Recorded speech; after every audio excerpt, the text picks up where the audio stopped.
नाज़रीन, इस समय हमारे साथ मौजूद हैं बरौनी क्षेत्र संख्या 18 के जिला परिषद सिकंदर अली साहब, जो कि आवाम के चहेते भी हैं और उनसे बड़ी चीज़ ये है कि राजद से जुड़े हुए प्रखंड अध्यक्ष भी हैं।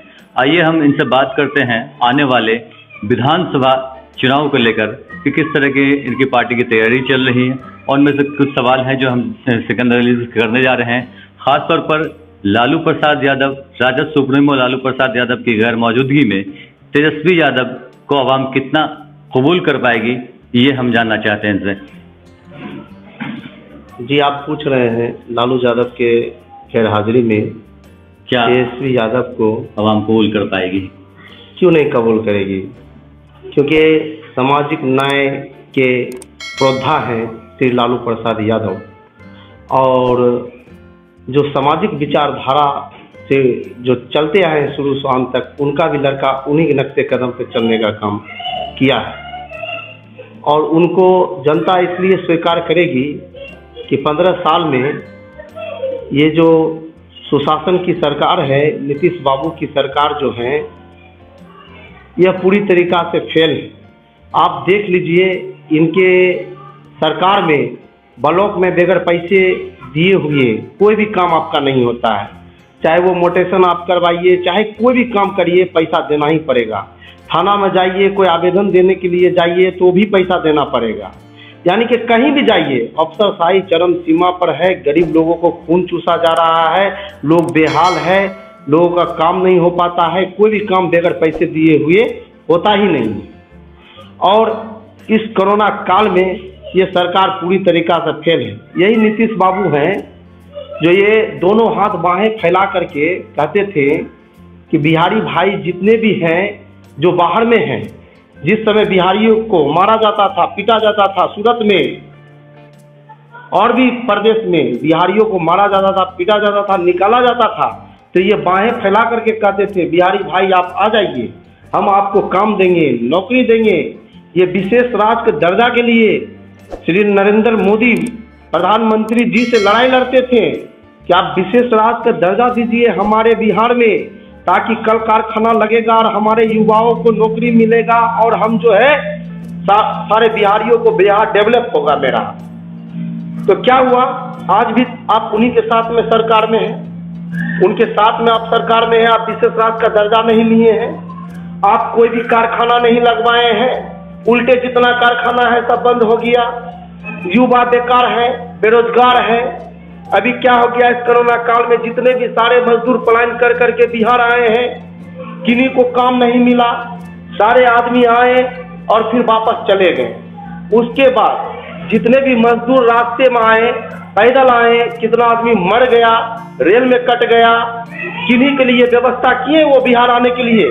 यही माननीय नेता प्रतिपक्ष श्री तेजस्वी यादव जी जोर देते रहे, दबाव बनाते रहे विपक्ष के नाते कि नहीं हमारा मजदूर जो है घर आएगा। वहाँ बाहर में उनको किसी तरीका से कोई भी इंतजाम नहीं किया गया है, और वो आएगा तो रूखी सूखी रोटी अपने घर पर खाएगा, कम कम यहाँ तो जिएगा तो सही। उसके बाद हमारे नेता प्रतिपक्ष के लगातार आह्वान पर, विरोध करने पर सारे मजदूर को एंट्री मिला। नहीं तो बॉर्डर पर ले रोक दिया जाता था, सबको पकड़ करके क्वारंटाइन कर दिया जाता था। एक आदमी दिल्ली से आया, बेगूसराय का उनकी लड़की मर गई थी, वो प्रशासन से कहता रहा कि हमको छोड़ दीजिए, मेरी बेटी मर गई है, हमको उसको देखना है, अंतिम संस्कार करना है। उनको ये जो है इनकी पुलिस जो है मार करके 14 दिन जो है क्वारंटाइन कर दिए। ये अपने बेटी का अंतिम संस्कार नहीं कर पाया और उसका मुंह भी नहीं देख पाया। यानी कि आप कहना चाह रहे हैं कि नीतीश सरकार पूरी तरह से विफल है? पूरी तरीका से विफल है।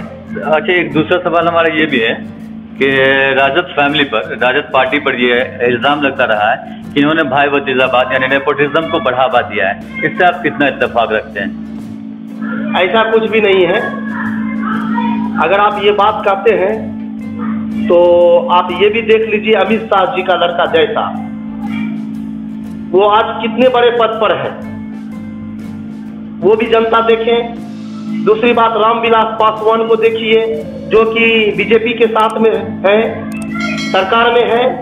उनका पूरे परिवार, भाई भतीजा, पूरे लोग सांसद, एमपी लगातार बनते आ रहे हैं। उस पर आप क्या कहेंगे?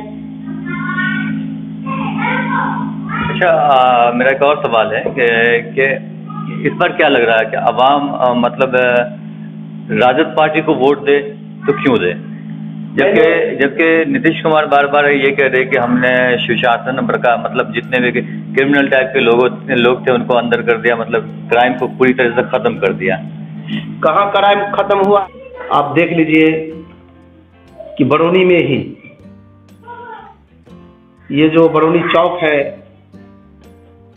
वहाँ जो व्यवसाय की हत्या हुआ, उसके बाद आप देख लीजिए व्यवसाय में जो बाप का और भतीजा को भी हत्या हुआ, गोली मार दिया था। उसके बाद आप चले जाइए वाटिका चौक पर एक लड़का का हत्या हो गया बरौनी में ही। उसके बाद आप चले जाइए सोखारा निवासी ट्रांसपोर्टर जो हैं उनको हत्या कर दिया गया, उसके साथ लूट हो गया बरौनी में ही। उसके बाद आप आरकेसी स्कूल के पास देख लीजिए ठगरी ये यहाँ का निवासी जो है राजवाड़ा निवासी, उनकी भी हत्या हो गई। लगातार हत्या, ये आप देख लीजिए तेघड़ा प्रखंड अंतर्गत कितनी हत्या हुई और डेली लूट हो रहा है, डेली मतलब कि चमारी लूट खसोट हो रहा है। और अगर लुटेरा अगर लुटेरे का वो पहचान जा रहे हैं अगला आदमी, तो लुटेरा उनको हत्या कर दे रहे हैं। दूसरी बात ये है कि बढ़ती हुई बेरोजगारी में आप ये देख सकते हैं कि युवा लोग जो भी हैं, जो पढ़ लिख करके परेशान हैं, उनके माँ बाप ने उनको पढ़ाने के लिए अपना दुकान का पूंजी तक बेच दिया, लोग जमीन तक बेच दिए अपने बाल बच्चे को शिक्षित करने में, और बेच करके उनको डिग्री दिलवाएं। आज उनकी डिग्री बेकार है इस सरकार में, पढ़ लिख करके वो डिग्री लेकर के बेकार बौख रहे हैं। यानी कि आप कहना चाह रहे हैं कि जितनी भी मतलब हत्याएं या फिर जो क्राइम हो रही है, लूट की वारदात हो रही है, तो उन सब में मतलब जो पढ़े लिखे में बेरोजगारी के कारण ये घटनाएं हो रही है। जी ऑफकोर्स, क्योंकि जितने भी पढ़े लिखे भी हैं बेरोजगार हैं, और जितने भी हमारे मतलब कि प्रदेश में जितने सारे लोग अभी जो बेरोजगार बैठे हुए हैं, जिनको ये 15 साल से ठगते आए हैं, काम नहीं दिए हुए हैं, भूख मर रहे हैं लोग, वही सब ये सब क्राइम कर रहे हैं। ये बेरोजगारी ही इनका मुख्य मुद्दा है। और डिग्री होल्डर के पास डिग्री है और उनके माँ बाप बर्बाद हो गए हैं उनको पढ़ाने लिखाने के लिए, और सिर्फ डिग्री लेकर के वो लोग बौख रहे हैं, उनके पास नौकरी नहीं है। आप इतिहास उठा करके देख लीजिए, लालू जी के शासनकाल में 15 साल में जो क्राइम हुआ है, और वो 15 साल के इतिहास में शासनकाल में इनका कितना क्राइम हुआ है। अगर लालू जी का 15,000 क्राइम हुआ होगा तो इनका 45,000 क्राइम हुआ है।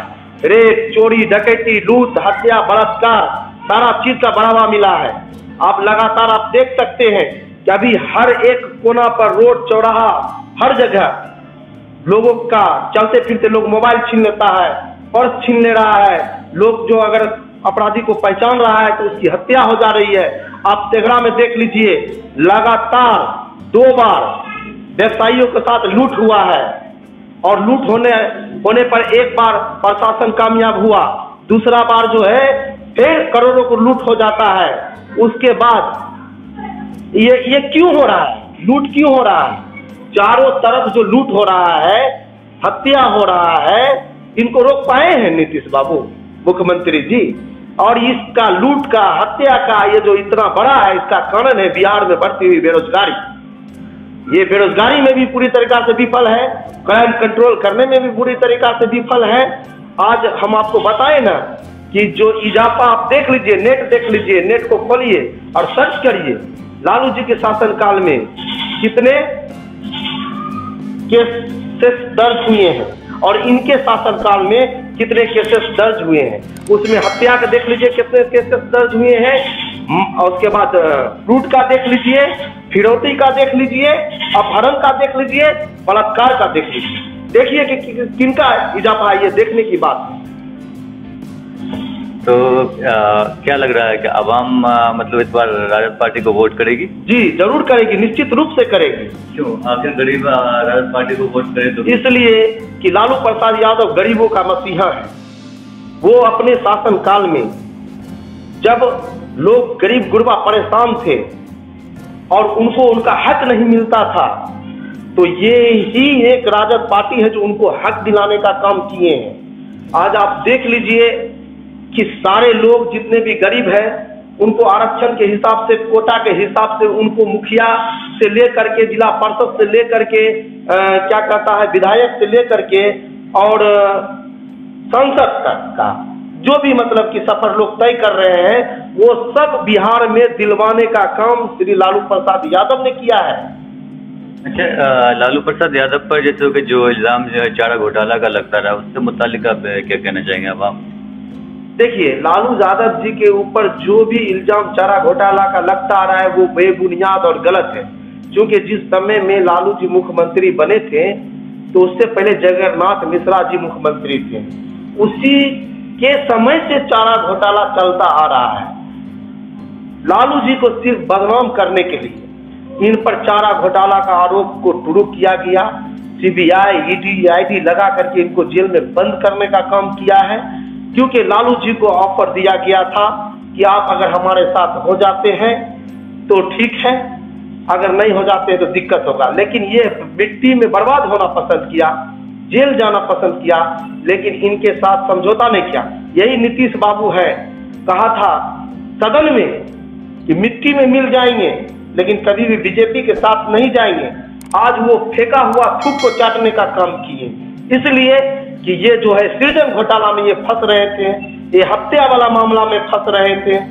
बीजेपी जो है इनको बचाने का काम किया है और इनको मुख्यमंत्री बना करके जो है अपने साथ मिला करके सुशील कुमार मोदी जी को उप मुख्यमंत्री बनाने का काम किया है और उनको मुख्यमंत्री बनाने का काम किया।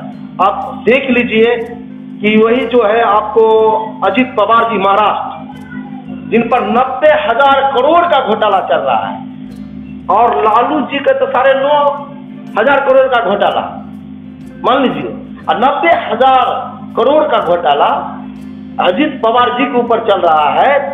वो सरकार बनाने के लोभ में ये सरकार उनको रातों रात घोटाला से बरी कर देते हैं। दूसरा नंबर आप देख लीजिए, हरियाणा दुष्यंत चौटाला, सरकार बनाने को लेकर इतना आरोप है उनके दुष्यंत चौटाला के फादर पर, अजय सिंह चौटाला के ऊपर, उनको जो है ये बरी करने का मतलब कि पैरोल पर बाहर करने का काम करते हैं सरकार बनाने के लालच में।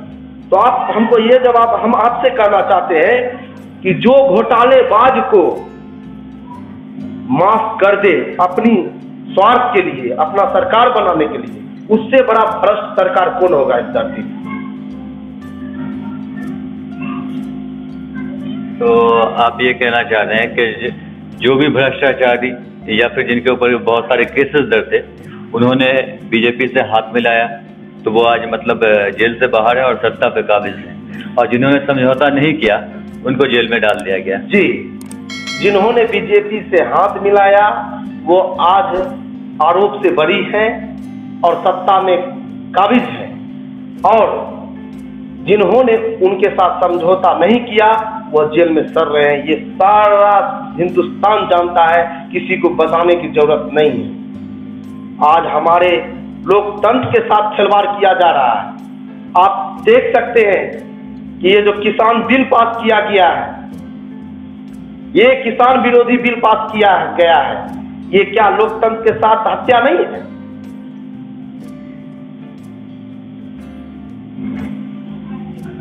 चलिए सर, बहुत बहुत शुक्रिया आपका NN न्यूज़ से बात करने के लिए। तो नाज़रीन, ये थे आवाम के चेहरे जिला परिषद और राजद के प्रखंड अध्यक्ष सिकंदर अली साहब, जो कि बता रहे थे हमारे साथ कि बीजेपी के साथ जो समझौता करता है वो उन्हें मतलब बीजेपी वो पार्टी बन गई जो सैनिटाइज का काम करती है, जिनके ऊपर जितने भी केसेस दर्ज हो, अगर बीजेपी से अलायंस करती है तो उन्हें सत्ता पर काबिज और ऊंचे पद मिलते हैं, और जो समझौता नहीं करती है उन्हें जेल में डाल दिया जाता है। उन्हीं के एक मिसाल मतलब लालू प्रसाद यादव हैं। उनसे बड़े बड़े मतलब भ्रष्टाचारी जेल से बाहर हैं, लेकिन उनको सिर्फ अपनी विचारधारा से समझौता नहीं करने के कारण उनको जेल में डाल दिया गया। अब ये तो आने वाला वक्त बताएगा कि आगामी विधानसभा में अवाम किसे CM के तौर पर पसंद करती है। NN न्यूज़ के साथ मैं मोहम्मद आसिफ।